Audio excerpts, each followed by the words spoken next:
कनिष्क। यह कथा बांसुरी नाम के कथा संग्रह से ली है। प्रसिद्ध साहित्यकार तिक्न्यात हन इन्होंने लिखी हुई ये कथा श्रोताओं के लिए सादर करता हूँ।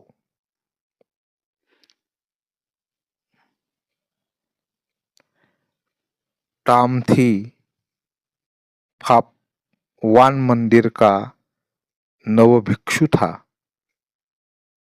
जब मंदिर के बड़े तांबे के घंटे को 107 बार बजाकर उसने बड़े लकड़ी के बक्सों को उल्टा और दोबारा घंटा बजाकर साथी नव भिक्षु टामहीन को सूचना दी कि प्रातःकालीन प्रार्थना का समय हो रहा है।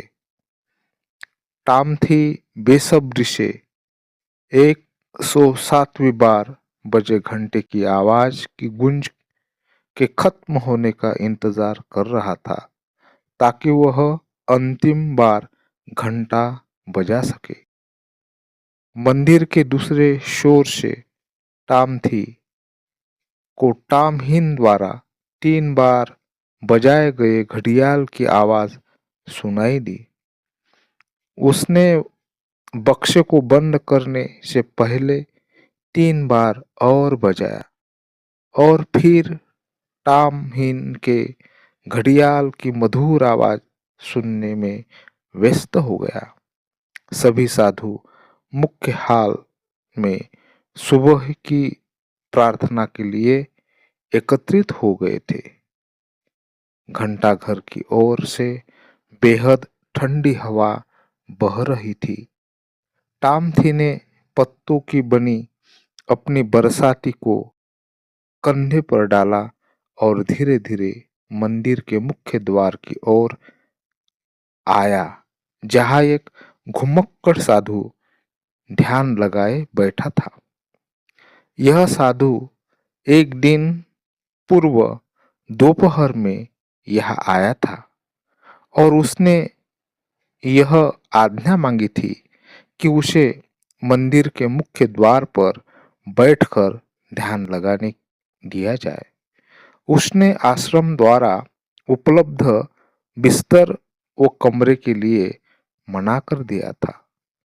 उसने कहा जितने की उसे आवश्यकता है वह उसने मांग लिया है। उसने गेरुए वस्त्र फटे पुराने थे और रास्ते की धूल और मिट्टी से अटे पड़े थे। सामान्य भिक्षुओं से अलग उसकी दाढ़ी बढ़ी हुई और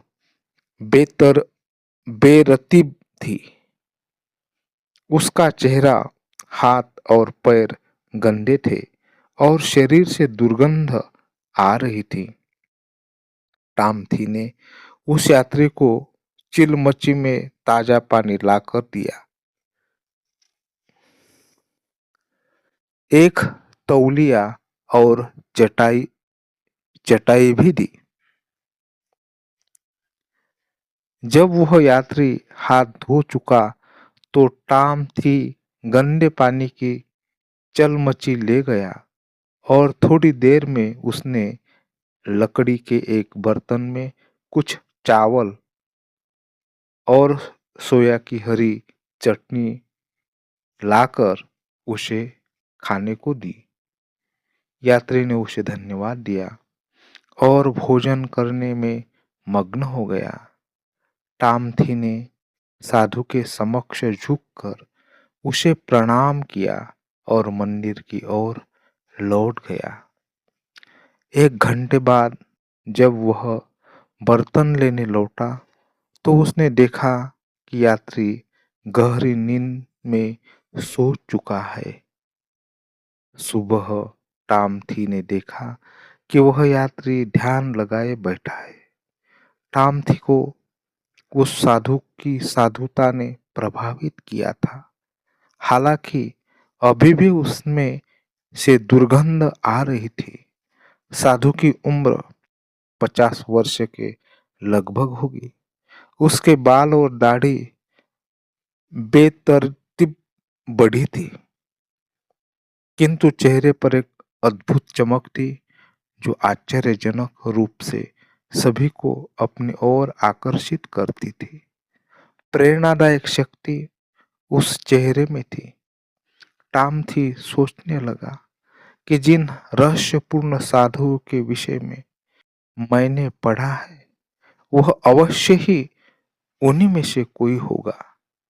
यह अनावश्यक रूप में स्वयं को हम पर थोपने को आतुर भी नहीं है। संभव है मैं इसके विषय में कुछ जान पाऊं। टॉम थी गर्म पानी की चिलमची लाने के लिए चलने ही वाला था कि उसने अतिथि ने अपनी आंखें खोली। टॉम थी ने श्रद्धापूर्वक साधु को नमन किया और रुद्ध साधु ने अपना गला खंखारते हुए कहा, प्रियवर, यहाँ से सुलंग पर्वत कितनी दूरी पर है? टॉम थी ने विनम्रता पूर्वक उत्तर दिया, श्रद्धेय, यहाँ से अधिक दूरी पर नहीं है। अधिक से अधिक आधे दिन तक ही यात्रा होगी। मैं हाथ पांव धोने के लिए गर्म पानी की व्यवस्था करता हूँ। साधु ने हाथ उठाकर इशारा किया कि इस सब की कोई आवश्यकता नहीं है। दीवार का सहारा लेते हुए बड़ी कठिनाई से वह उठ खड़ा हुआ। अपनी बांस की छड़ी उठा चलने को तैयार हो गया। धन्यवाद प्रिय, यदि मुझे अंधेरा होने से पूर्व पहुंचना है तो मुझे अभी निकलना होगा। मैं बहुत धीमी गति से चलता हूँ। यह कहते ही वह साधु सीढ़ी के सहारे धीमे धीमे चलने लगा। टॉम थी ने उसे सहारा देना चाहा, किंतु यात्री ने हाथ से इशारा कर मना कर दिया और लड़खड़ता हुआ आगे बढ़ गया। टॉम थी ने सहानुभूति में अपने कंधे झटकाए और सोचा कि इस गति से तो यह अंधेरा होने तक भी सुलंग पर्वत तक नहीं पहुंच पाएगा। कुछ सामान भी तो इसके पास नहीं है और फिर कितना दुर्बल है। आश्चर्य है कि यह सुलंग पर्वत पर क्यों जाना चाहता है। उसने स्वयं भी कभी वह पर्वत नहीं देखा था, किंतु सुन रखा था कि सुलंग बहुत ऊंचा और विशाल पर्वत है जो हमेशा धुंध और बादलों से घिरा रहता है। फिर सुलंग पर्वत पर किसी मंदिर या मठ स्थित होने के बारे में भी टॉम थी को कोई जानकारी न थी। टॉम थी को उस बूढ़े अजनबी से लगाव सा हो गया था। उसमें ऐसा कुछ अवश्य था जिसने टॉम थी को अपनी ओर आकर्षित कर लिया था। वह उसके बारे में अधिक से अधिक जानने और उसका साथ पाने को उत्सुक हो गया था, किंतु उस वृद्ध के चले जाने के बाद अब उसके पास इसके अलावा कोई चारा न था कि वह वापस लौटकर भिक्षुओं के लिए खाना तैयार करवाने में अन्य साथियों की मदद करे। प्रातःकालीन प्रार्थना खत्म होने की थी। बूढ़ा साधु अत्यधिक पीड़ा से धीरे धीरे अपने मार्ग पर अग्रसर था। उसकी बाई जांघ पर एक घाव था। रात में जब वह सोता तो उसमें अत्यधिक पीड़ा होती, जिस कारण वो कराहता रहता। उसे आशा थी कि रात होने से पूर्व वह सुलंग पर्वत पर पहुंच जाएगा। किंतु जांग का घाव इतना कष्ट दे रहा था कि वह रास्ता एक दिन में भी तय करने में असमर्थ था। अतः उसे एक रात वृक्ष के ही नीचे व्यतीत करनी पड़ी। भोजन की व्यवस्था उसके पास नहीं थी। वैसे यह उसके लिए कोई बहुत बड़ी समस्या थी भी नहीं। पिछले 6 माह से वह निरंतर यात्रा पर था और अनेकों बार ऐसा ही हुआ कि उसे बगैर भोजन किए कई कई रातें वृक्षों के नीचे गुजारनी पड़ी। मार्ग में यदि आसपास कोई मंदिर पड़ता, वह वहां रात्रि बिताने की आज्ञा ले द्वार पर पड़ा रहता और टाम थी जैसा ही कोई न कोई भिक्षु उसे खाने पीने की कुछ व्यवस्था कर देता। किंतु टाम थी तो उस पर कुछ अधिक ही मेहरबान था। उसने उसके लिए न केवल गर्म पानी की व्यवस्था की थी, बल्कि सोने के लिए साफ सुथरी चटाई भी ला दी थी, जिसका सुखद स्पर्श उसे अभी भी महसूस हो रहा था। किंतु आज वह उस वृक्ष की बड़ी सी जड़ पर सिर टिकाकर लेटा हुआ था। नींद तो आ रही थी, किंतु हवा की ठंड उसे सोने नहीं दे रही थी। टांगे सिकोड़े वह पड़ा रहा। सूर्य निकलने से पहले ही साधु ने अपनी यात्रा प्रारंभ कर दी। कमजोरी के कारण वह कई बार लड़खड़ाया और गिरा। एक बार तो उसे लगा कि अब वह कभी उठ ही नहीं सकेगा, किंतु कोशिश कर वह उठा और चल पड़ा। कुछ 100 कदम चलने के बाद वह रुका और एक चट्टान पर बैठ गया। सांस लेने के पश्चात उसने अपनी छड़ी उठाई और पुनर्यात्रा प्रारंभ की। इसी तरह धीमी धीमी गति से चलता हुआ अंततः वह सुलुंग पर्वत पर पहुंच ही गया। पर्वत के पास खड़ा होकर वह इधर उधर देखने लगा। आसपास किसी व्यक्ति के होने का कोई आसार नजर नहीं आया। कहीं दूर धुआं उठता भी दिखाई नहीं दिया, जिसने यह सोचा जा सके कि शायद कोई लकड़हारा कुछ खाने के लिए पका रहा होगा। वह पर्वत की चोटी भी नहीं देख पा रहा था, क्योंकि पूरा पर्वत धुंध से भरा था। तब भला वह उस फूस की झोपड़ी को कैसे खोजेगा, जिसकी तलाश में वह यहाँ आया है। साधु साधु एक पत्थर पर बैठ गया। 6 माह की अपनी यात्रा के पश्चात अंततः वह वहां पहुंच ही गया था। अचानक उसे चीनी कवि गिया दाओ की 2 पंक्तियां याद आई। इस पर्वत पर मेरा मित्र कई वर्षों से रह रहा है, पर इसे घने कोहरे में मैं उसे तलाश कैसे करूं। 16 वर्ष पूर्व ट्राइह्यून नामक एक बूढ़ा यात्री जब धर्म की दीक्षा ले रहा था, तभी एक बड़े शहर के मंदिर में उसकी मुलाकात कनिष्क नामक भारतीय साधु से हुई थी। कनिष्क का पूरा शरीर दुर्गंध से भरे जख्मों से भरा पड़ा था और उसने मंदिर के सामने आश्रय मांगा था।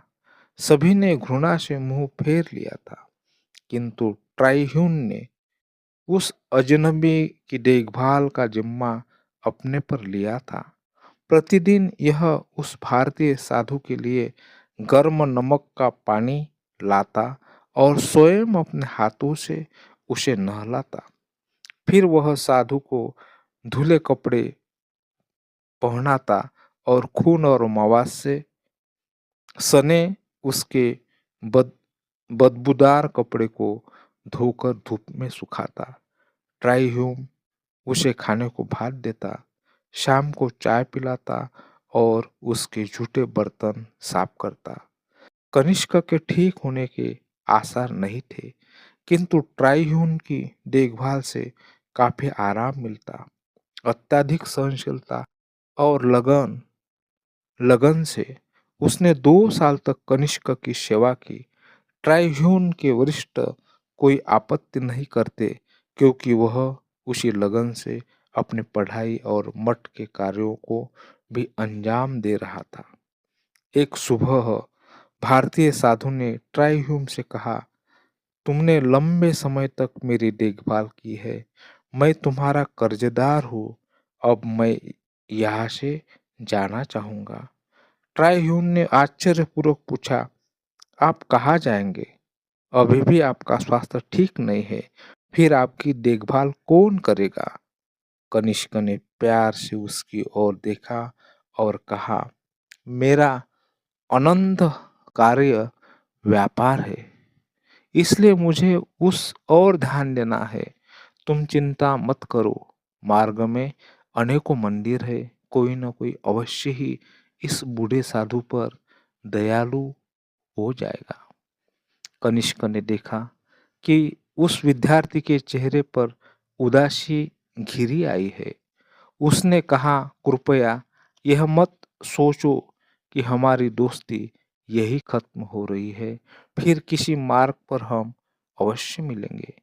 तुम्हारा मस्तिष्क बहुत प्रबुद्ध है, तुम्हारी शिक्षा दीक्षा फल देगी। एक दिन तुम महान साधु और शिक्षक बनोगे, दूर दूर तक तुम्हारी ख्याति होगी। मैं केवल एक बात कहना चाहूँगा कि शिक्षा प्राप्त करो ताकि तुम मुक्त हो सको। शिक्षा ग्रहण करने से मन में कोई और मतलब मत रखना। हमारी मित्रता सच्ची और गहरी है। जो बात मैंने तुम्हें बताई है, इसे हमेशा याद रखना। ट्राइह्यून ने आभार व्यक्त हुए करते हुए उसे प्रणाम किया। फिर पूछा, आप कह रहे हैं कि हम दोबारा मिलेंगे? कब, कहाँ, कैसे? मुझे तो डर है कि आप अपनी यात्रा के पीछे पदचिन्ह भी नहीं छोड़ जाएंगे। यदि हमारा भाग्य में एक दूसरे से मिलना लिखा है, तो हम एक दूसरे से भागने का कितना भी प्रयत्न क्यों न कर ले, हम अवश्य मिलेंगे। चिंता मत करो। इस जीवन में तुम अपने सभी लक्ष्य प्राप्त करने में सफल रहोगे, किंतु आज से 14 या 15 वर्ष पश्चात दुर्भाग्य से तुम्हारा सामना होगा। तब मुझे याद करना और मेरे पास आ जाना, मैं तुम्हारी सहायता करूंगा। ट्राइह्यून ने पूछा, लेकिन मैं आपको खोजूंगा कहाँ? भारतीय साधु ट्राइह्यून के कंधे पर हाथ रखते हुए उसे बाहर लाया और बोला, सुलुंग पर्वत पर आ जाना। पर्वत के नीचे खड़े होकर ऊपर की ओर देखना। जब तुम्हें चिढ़ के 2 वृक्ष पास पास खड़े दिखाई दे, समझ लेना कि मैं वही हूँ। बस सुलुंग पर्वत का नाम याद रखना। भारतीय साधु के वहां से चले जाने के बाद ट्राइह्यून ने कभी उसका नाम तक न सुना। समय बीतता गया। ट्राइह्यून पूर्ण रूप से भिक्षु बना, जिसकी विद्वत्ता, वाकपटुता और बुद्धिमानी की चर्चा चारों ओर फैली। हजारों की संख्या में लोग उसे सुनने आते। उस शहर में महान संतों और शिक्षकों की कमी न थी, किंतु ट्राइह्यून की प्रसिद्धि राजा वाइटोंग तक भी जा पहुंची। उस वर्ष बौद्ध महोत्सव के पर्व पर राजा ने उसे अपने परिवार और दरबार के लोगों के समक्ष भाषण देने के लिए महल में आमंत्रित किया। वहां मौजूद सारे लोगों से ऊंचे आसन पर बैठा। वह ऐसे लग रहा था मानो साक्षात बुद्ध ही बैठे हो। सौंदर्य की मूर्ति, स्वच्छ साफ वस्त्र धारण किए हुए, और उसकी आवाज स्पष्ट सुदृढ़ शब्दों ने वहां उपस्थित सभी श्रोताओं को धर्म के अद्भुत लोक में पहुंचा दिया। राजा इतना प्रसन्न हुआ कि उसने राजगुरु के वस्त्र उसे देने का आदेश दिया। इसके बाद तो दूर दूर तक ट्राइह्यून की प्रसिद्धि फैल गई। 43 वर्ष की आयु में ही वह इतना प्रसिद्ध हो गया। ट्राइह्यून की प्रसिद्धि फैलने पर राजा ने उससे राजा के धर्मगुरु पद को ग्रहण करने की प्रार्थना की। राजा ने उसे नगो नगोडाट पदवी भी दी। नगोडाट का अर्थ है वह व्यक्ति जिसे पूर्ण ज्ञान मिल गया हो। महल के निकट ही एक विशाल मठ बनवाया गया जो ट्राइह्यून का आवास था। राजा चाहता था कि वह उसके अधिक से अधिक निकट रहे ताकि वह उसकी शिक्षाओं से लाभ उठा सके।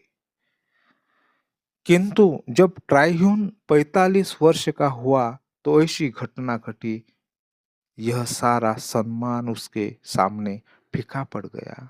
उस अवसर पर राजा से पूरे राज्य में चुने प्रतिनिधि आमंत्रित किए गए ताकि धर्मसूत्र के अद्भुत कमल विषय पर एक माह तक चलने वाले राजगुरु के भाषण को सुन सके। राज परिवार, राज दरबार, राज्य के बुद्धिजीवी व 5,000 लोगों के बैठने की व्यवस्था की गई। विशाल जनसमूह शहर में एकत्रित हुआ। मंदिर के विशाल प्रांगण में लोग कतारों में शांत बैठे राजगुरु के भाषण सुनते। राजगुरु की वाणी उन्हें शीतल वायु का सा आनंद प्रदान करती। एक माह तक यह कार्यक्रम चलते रहे। राजा ने भी प्रत्येक भाषण ध्यान से सुना। समारोह के समापन के लिए राजा ने राज्य के कुशल कारीगरों द्वारा एक विशाल और विशिष्ट मंच तैयार करवाया। चंदन की खुशबूदार लकड़ी से बना मंच अत्यंत खूबसूरत था। आसन ऊंचा बनाया गया ताकि प्रत्येक श्रोता आसानी से राजगुरु के दर्शन कर सके। अत्यधिक शांत और पवित्र भाव से उस मंच पर राजगुरु के आसन ग्रहण कराने का समारोह शुरू हुआ।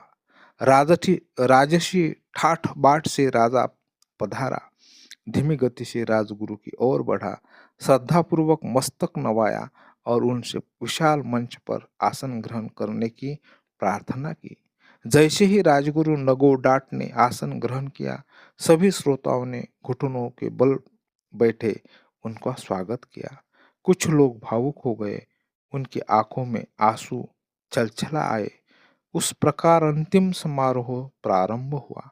राजगुरु नगोडाट अपने जीवन के वे क्षण इतने आनंददायक कभी भी भुला नहीं सकता।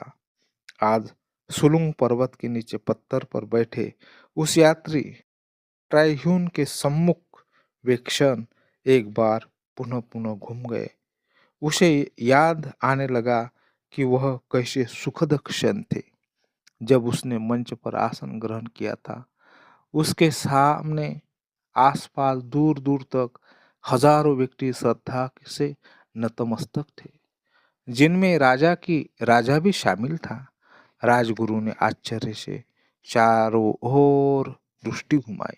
एक साधु जो सब कुछ त्याग कर अपने मार्ग पर चल पड़ा हो, उसके समक्ष इतने सारे मनुष्य नतमस्तक हो, निश्चय ही यह अद्भुत घटना थी। अतः क्षण भर के लिए उसे अपने पर गर्व हुआ, पर तत्काल उसे आभास हुआ कि बुराई ने उसमें प्रवेश किया है।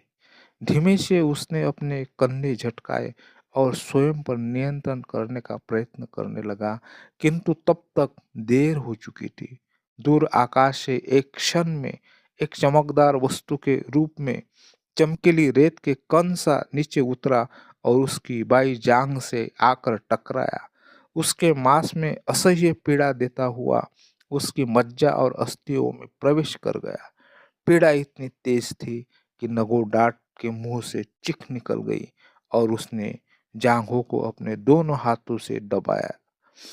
राजा अचानक सिंहासन से उठा और उसने अपने सेवकों को आज्ञा दी कि वह राजगुरु की सहायता कर उन्हें मंच से नीचे उतारे।